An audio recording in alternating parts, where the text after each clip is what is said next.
నమస్తే. Mood of ఆంధ్రకు స్వాగతం. తమ దాకా వస్తే తప్ప తలనొప్పి తత్వం బోధపడదని పెద్దలు ఊరికనే చెప్పలే. ఇప్పుడు టీటీడీ చైర్మన్ బిఆర్ నాయుడు గారికి తత్వం బోధపడుతుంది. పాపం ఆయన మీడియాలో వస్తున్న వార్తలకు తెగ బాధపడిపోతాండారు. ఈసారి మీరు ఎప్పుడైనా వార్తలు రాసేటప్పుడు మమ్మల్ని అడిగి వివరణ తీసుకొని రాస్తే బాగుంటుంది అని ఆయన కోరుకుంటాండారు. ఇంతకు ఆయన ఎందుకు ఆ అప్పీల్ చేశాడో మనం ఒకసారి తెలుసుకుందాం. తిరుపతి తొక్కిసలాటకు సంబంధించి టీడీపీ అనుకూల మీడియాలో ఈ మధ్య టీటీడీకి తెలుగుదేశం పార్టీకి డ్యామేజ్ కలిగించే కథనాలు వచ్చినాయి. ఆ కథనాలు ఏంటంటే, సీఎం చంద్రబాబు గారి సమక్షంలోనే బిఆర్ నాయుడు గారు అట్లే టీటీడీ ఈవో శ్యామలరావు గారు దూషించుకున్నారు, తిట్టుకున్నారు, నువ్వని తిట్టుకున్నారు అని రాసినారు. నువ్వు నాకేమన్నా విలువ ఇచ్చినావు అంటే ఎందుకు ఇలా, నువ్వు మాత్రం మమ్మల్ని అడిగి మాట్లాడుతాండావా అని ఒకరికొకరు అనుకున్నారంట. ఇట్లా అనేక రకాల కథనాలు వరుసగా రావడంతో బిఆర్ నాయుడు గారు హర్ట్ అయినారు. ఆయన మనసు నొచ్చుకునేది. అందుకే ఆయన అప్పీల్ చేసినాడు. ఆ అప్పీల్ ఏందో ఆయన మాటల్లోనే విందాం. ఆ అప్పీల్లో న్యాయం ఉందా లేదా అనేది కూడా మనం ఒకసారి మాట్లాడుకుందాం. వార్తలు వస్తున్నాయి, అవన్నీ మీరు నమ్మొద్దండి. ఏదన్నా ఉంటే డైరెక్ట్గా మా ముగ్గురు ఎవరినైనా అడిగి మీరు క్లారిఫై చేసుకొని చెప్తే బాగుంటుందని. నేను నిన్న ఇవాళ చూస్తున్నాను, నా పేరు మీద కొన్ని స్టేట్మెంట్లు వస్తున్నాయి. అసలు నాకు తెలియదు. నేను సోషల్ మీడియాలో చూస్తే గానీ, ఎవరో పంపిస్తే గానీ తెలుస్తా ఉంది. ఇది ఇలాంటివన్నీ చాలా దురదృష్టకరం. ఇప్పుడు ఎక్కడ ఎన్ని ఏం వార్తలు ఆయన మాకు సంబంధం లేదు. కానీ ఇది తిరుమల విషయంలో వచ్చేటప్పటికీ ఇది హిందువుల మనోభావాలకి సంబంధించిన విషయం ఇది. కాబట్టి మీరు ఇవన్నీ రాసేటప్పుడు 1-2 సార్లు ఆలోచించి ఎంక్వైరీ చేసి కన్ఫర్మ్ చేసుకొని రాయమని చెప్పి విజ్ఞప్తి చేస్తున్నా. ఓకే, మంచిదే.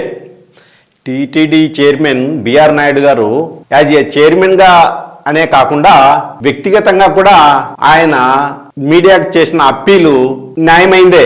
1-2 సార్లు సంబంధిత అధికారులను అడిగి వివరణ తీసుకొని నిర్ధారించుకున్న తర్వాతే రాయండి, ప్రసారం చేయండి అన్నాడు. ఇక్కడ టీటీడీ చైర్మన్ అనేదానికంటే కూడా ఆయన ఒక మీడియా ఛానల్ కు అధిపతి అనే విషయాన్ని మనం ఎవరు మర్చిపోకూడదు. వైఎస్ఆర్ హయాంలో ఈయన ఛానల్ను ప్రారంభించినారు. ఛానల్ను ప్రారంభించిన కొత్తలో కొంతకాలం పాటు ఆయన తటస్థ జర్నలిస్ట్ గానే ఆ సంస్థ జర్నలిస్టులు పనిచేసినారు. అంటే ఏ పార్టీకి కొమ్ము కాయలే అనేది నిజం. ఆ తర్వాత కాలక్రమంలో ఆ ఛానల్ తన స్టాండ్ను మార్చుకుంది. ఎవరి కోసం ఆ ఛానల్ పనిచేసిందో కూడా మనందరికీ తెలిసిందే. ఇప్పుడు చంద్రబాబు నాయుడు గారి పైన భక్తి ఉంటే ఆయనకు అనుకూలంగా ఎన్ని కథనాలు ప్రసారం చేసినా ఎవరికి ఎలాంటి అభ్యంతరం లే. అలాగని చంద్రబాబు నాయుడు గారికి వ్యతిరేకులైన వారి అందరిపైన కూడా ఎలాంటి కథనాలు ప్రసారం చేశారో, ఎలాంటి చర్చలు పెట్టినారో మనకు తెలియంది కాదు. ప్రతిరోజు కూడా ఇప్పటికీ సాయంత్రం 7 గంటల అయితేనే చాలు వచ్చారు కొందరు, బాగా టక్కు గిక్కు వేసుకొని సూటు బూటు వేసుకొని వచ్చి విష ప్రచారం విషం చిమ్ముతా ఉంటారు. ఎవరిపైన చిమ్మేది మనందరికీ తెలుసు, ప్రత్యేకంగా చెప్పాల్సిన పనిలే. ఒక మీడియా అధిపతిగా ఆయన ఎప్పుడైనా తన సంస్థకు సంబంధించిన జర్నలిస్టులకు ఇప్పుడు ఏ మాటలైతే చెప్తున్నాడో, అంటే 1-2 సార్లు కన్ఫర్మ్ చేసుకొని నిర్ధారించుకున్న తర్వాతే మీరు కథనాలు ప్రసారం చేయండి అని తన వాళ్ళకి చెప్పిన సందర్భం ఉందా? లేదు కదా. మనము విష బీజాలు వేసి అమృత ఫలాలు కావాలంటే ఎట్లా? అది న్యాయమైందేనా? కాదు కదా.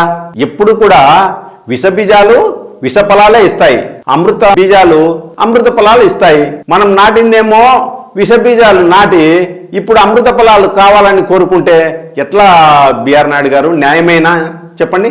ఇప్పుడు మీరు టీటీడీ చైర్మన్ కావచ్చు, ఇప్పుడు మీకు మీ పైన వస్తున్న ప్రచారాలు మీకు నొప్పి కలిగిస్తా ఉండొచ్చు. మేమేమి కాదనం, మీ నొప్పిని అర్థం చేసుకుంటున్నాం.